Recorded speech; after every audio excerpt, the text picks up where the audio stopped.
You know, hip hop changing from positive to negative was not a consequence of history. It was not a circumstance of history. It was nothing that just happened on its own. It had nothing to do with the changing of the times. It had nothing to do with that. It had everything to do with the fact that there are people in this particular society who wants to see us exactly where we are. And we cannot let that point elude us. These are the facts. How do we know? 1967, Kerner Commission report on urban disorder. When black people said, yo, we're tired of this system. You know what I mean? This system is oppressing us. So we rebelled against the system. We burned things. We said, yo, we had enough. He did his little report on what caused these riots. He said, what caused these riots? He said it was young children who started these riots, and what was motivating them was a high self-esteem and an enhanced racial pride.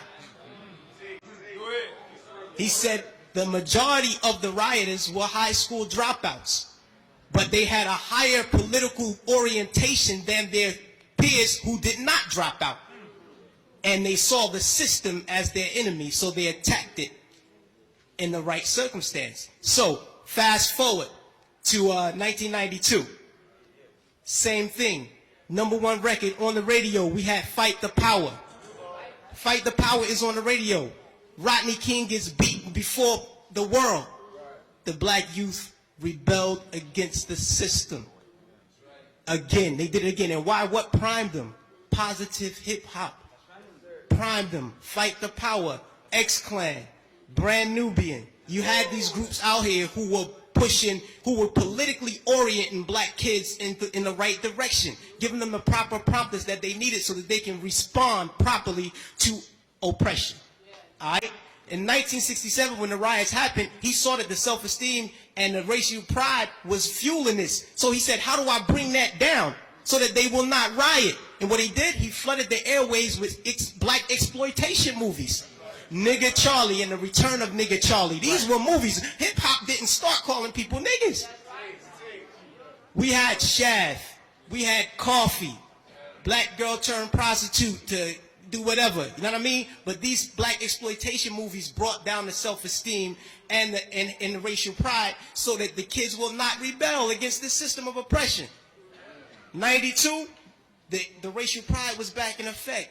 We had black kids going to Dr. Ben Yuckinen lectures. We were spending our money to go see Farrakhan speak as opposed to going to a strip club.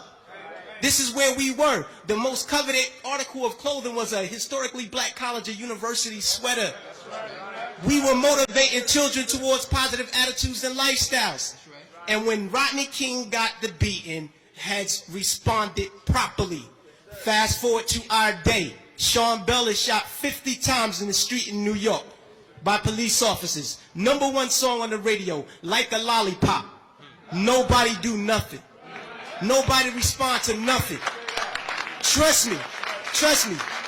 Just like the brother, I believe it was JT, the bigger figure, who said that the label executives came to him and said, yo, brother, we need you talking about guns and whores.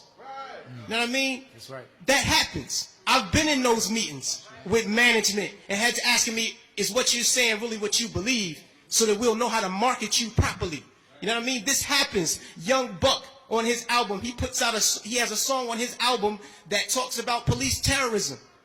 The label said absolutely not. Jimmy Iovine said absolutely not. You cannot put that record on the album because it might create an atmosphere that might put police officers' lives in danger. Right. So they took the record off, but they let him keep the other 14 songs on the album that talked about killing black youth. So this is what we're dealing with. We're not dealing with a circumstance or consequence of history. You know what I mean? The environment that we're embedded in puts us in a situation where we feel we have to maneuver and play the game and water our message down. You know what I mean? But no, what happened was they intentionally shifted the paradigm to get us exactly where we are right now. Right now, we're feeding the prison industrial complex right now. Our kids are going to prison because they're promoting these records. They're promoting these records daily that send us to jail. You know what I mean? It's cool to go to jail.